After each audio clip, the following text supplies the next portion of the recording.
नमस्कार. चला तर मग सुरू करूया बाबांची 25वी कथा. नाव आहे दिकोस्ता. ही कथा अप्रकाशित होती. प्रवासाच्या कल्पनेनं खूप माणसं सुखावत असतात. किंबहुना प्रवास म्हणजे चैनीचा एक भाग असंही खूप जणांना वाटत असतं. पण मला हेडक्वार्टरला निवांतपणे दिवस काढणं ही एक चैनच वाटते. हेडक्वार्टरला राहून मला पुरते 2 आठवडे सुद्धा झालेले नसतात. पण अचानकपणे आमच्या सेल्स ऑर्गनायझरची तातडीनं गोव्याला जायची आज्ञा आलेली असते. मग काय, मी हुकुमाचा बंदा. निदान अजून काही वर्ष मला या कंपनीत काढायचे असतात. माझ्या पत्नीच्या सहवासात माझ्या साऱ्या प्रवासाचा शीण कमी होतो न होतो तोच ही तार. क्षणभर मला अस्वस्थ झाल्यासारखं वाटतं. काय हे जीणं, सारखी भ्रमंती, या गावाहून त्या गावाला, कंपनीच्या औषधाची स्तुतीपुराणं. मी नाराज होतो. मालतीच्या चेहऱ्यावर या फिरत्या नोकरीबद्दल स्पष्ट नाराजी दिसते. एरवी शांत दिसणारी मालू चिडली म्हणजे मी शांत होतो. तिला रागवायचं तेवढं रागावू देतो. मग संथपणे सूट चढवतो. टायची गाठ मारून झाल्यावर तिच्याजवळ जातो. रागावलीस? खूप रागावले आहे मी, ती गाल फुगवून म्हणते. अगं पण नोकरी टिकवायला हवी ना. ती तोंडावर हसू ओढून आणते. मला पोहोचतं करायला दारापर्यंत येते. माझ्या डोळ्यासमोर गोव्यातली वनश्री उभी राहिलेली असते. मी काहीशा आतुरतेनं पायऱ्या उतरतो. इतक्यात तिला कसली तरी आठवण येते. अहो 2 मिनटं घरात येता का? कशाला, गाडीची वेळ होत आली आता, मी त्रासिकपणे घरात वळतो. ती माझ्या हातावर दही घालते. मी तिच्याकडे पाहतो, हसतो. हसू नका, गावाला जाताना दही घेतल्याखेरीज जाऊ नये. का? ते नाही मला माहीत बाई, खाऊन टाका पाहू, ती लटक्या रागानं म्हणते. बस, गोव्याच्या ह्या प्रवासात माझ्या डोक्यात आता मालतीखेरीज विचार नसतात. मला तिचा स्वभाव फारच लाघवी वाटतो. मला या धावपळीच्या नोकरीत तो संपूर्णपणे कधीच कळत नाही. दरवेळी तिच्या सहवासात तिच्या स्वभावाचे वेगळे पैलू दिसतात. मला तिच्या सहवासात कायम राहता येत नाही याचं वाईट वाटतं. माझ्या डोळ्याच्या कडा पाणावतात. मी लगबगीनं ते अश्रू पुसतो. कुठल्या हॉटेलमध्ये उतरायचं त्याचा विचार करू लागतो. माझ्या डायरीत 2-3 हॉटेलचे पत्ते असतात.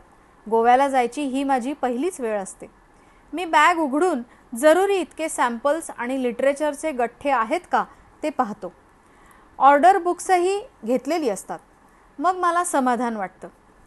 गोव्याला स्वतंत्र भूमीवर मी पहिल्यांदा पाऊल ठेवलेलं असतं.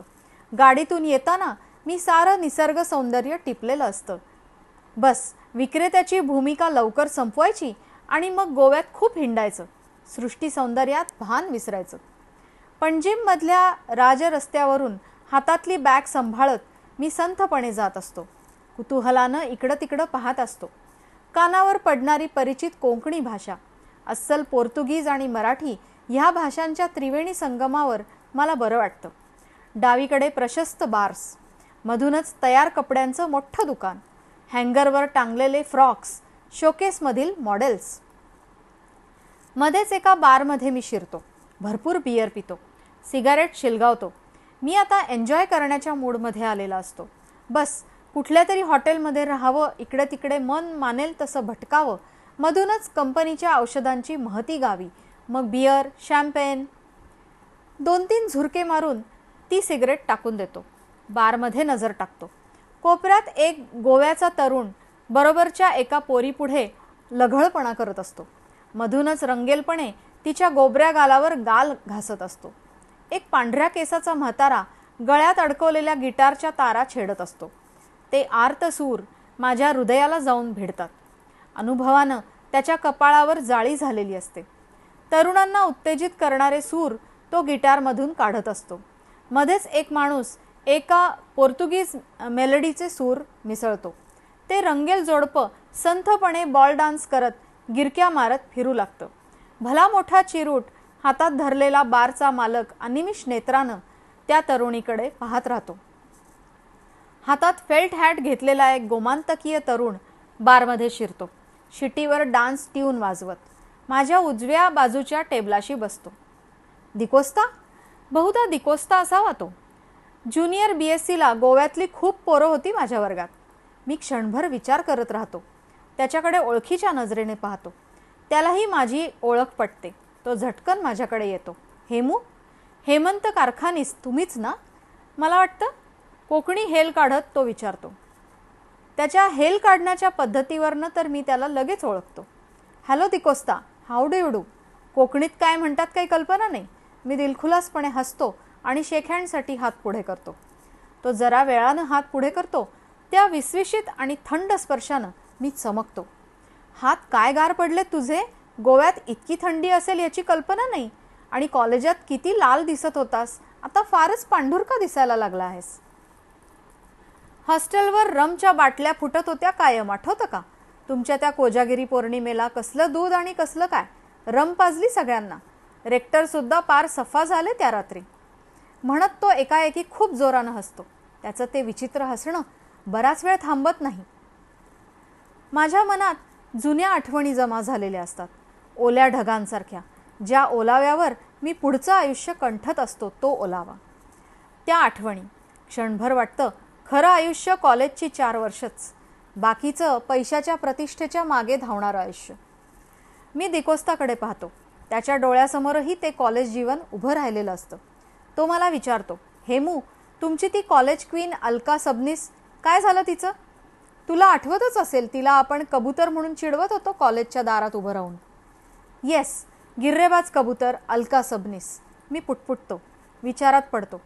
का रे, तुझं पण मन गुंतलं होतं का? तो हेल काढत विचारतो. छे छे, अलकाची 2-3 वर्षात बातमी नाही. मला वाटतं BA झाल्यावर 2च वर्षात लग्न झालं तिचं. सध्या अमेरिकेत आहे ती. आणि तो आपल्या वर्गातला सुधीर आपटे, अलकाच्या मागे मागे असायचा सारखा. तो सेक्रेटरिएटमध्ये क्लार्क आहे. भेटला होता परवा मी मुंबईला होतो तेव्हा. Life is like that. पण तुझी काय खबर? मी एका अमेरिकन कंपनीचा, जॅन्स अँड हिल्टन कंपनीचा मेडिकल रिप्रेझेंटेटिव्ह आहे सध्या. गोव्यात काही काम होतं म्हणून आत्ताच आलो इथं. तुझं कसं काय? मँगेनीजच्या खाणी तुझ्याकडेच असतील. हो, माझ्याकडेच आहेत.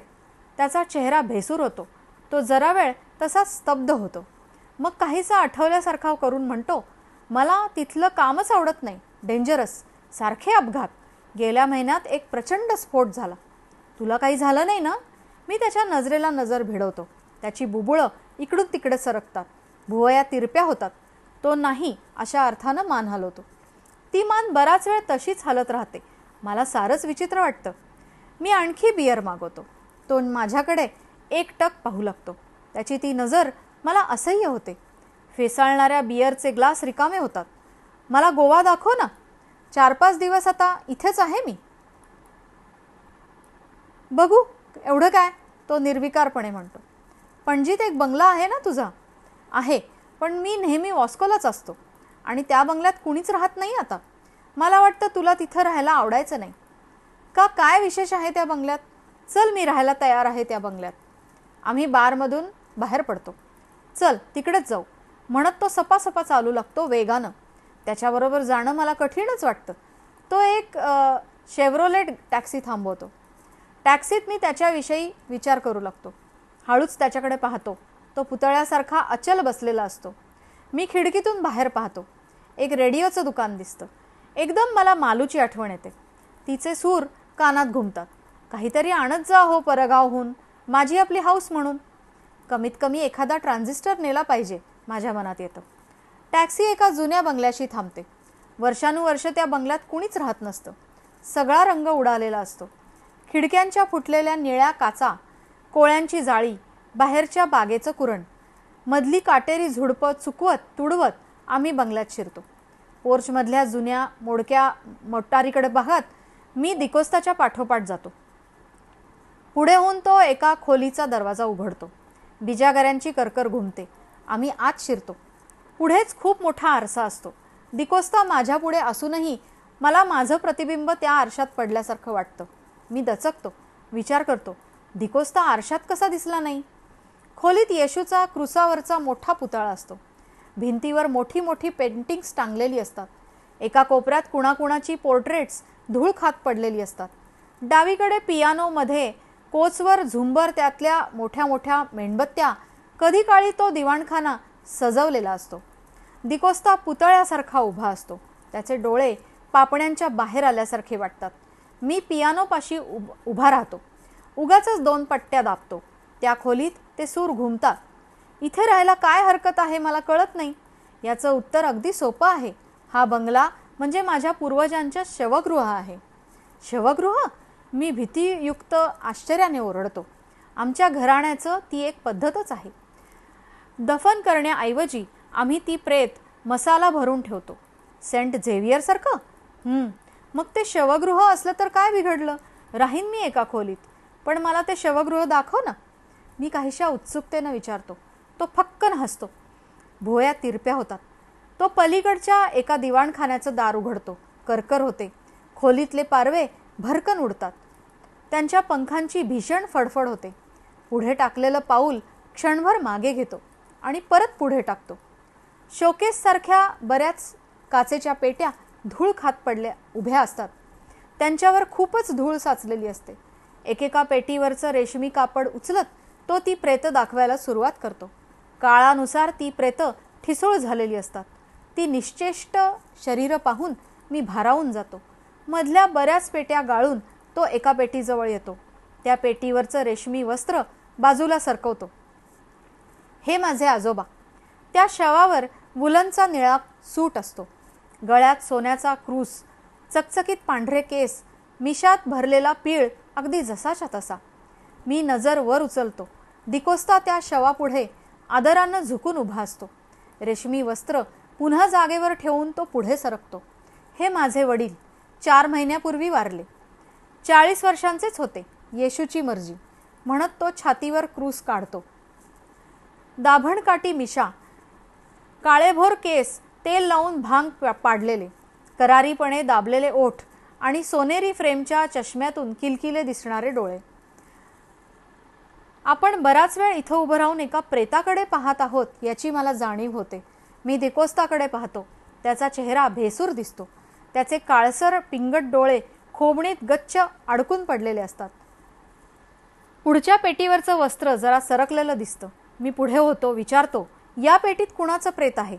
डोळ्याच्या खोबरीतले ते 2 निर्जीव डोळे एकाएकी नाहीशे होतात. ते फडकं ओढत तो किंचाळतो, माझं.